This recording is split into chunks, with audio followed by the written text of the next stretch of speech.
गोलियां मारेगा, शेल चलाएगा, लाठी चार्ज करेगा, सारी दुनिया की बकवास कर रहा है।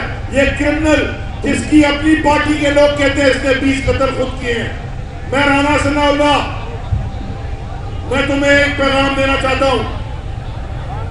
मैं तुम्हें पूछना चाहता हूं, तुम जो रोज ये आके कहते हो कि हम इस्लामाबाद में तुम्हें घुसने नहीं देंगे, हम इस्लामाबाद सील कर देंगे, तुम्हें घुसने नहीं देंगे। मैं राणा सनाउल्लाह तुमको पैगाम दे रहा हूं, तुम इस्लामाबाद से निकल के दिखाओ। तुम्हारी क्या औकात है बेगैरत के, तुम हमें घुसने नहीं दोगे। हम आ रहे हैं इस्लामाबाद और तुम निकल के दिखाओ। अब मैं जाके इसे कहते हैं कि किसने कहा था खूनी मार्च, क्या नाम है बेगैरत का, कहता है खूनी मार्च। हम अमन पसंद लोग हैं, खवातीन, फैमिली, बच्चे, बूढ़े, जवान, वो हमारे साथ हैं। धमकियां दिलवाते, खूनी तुमने बनाया है।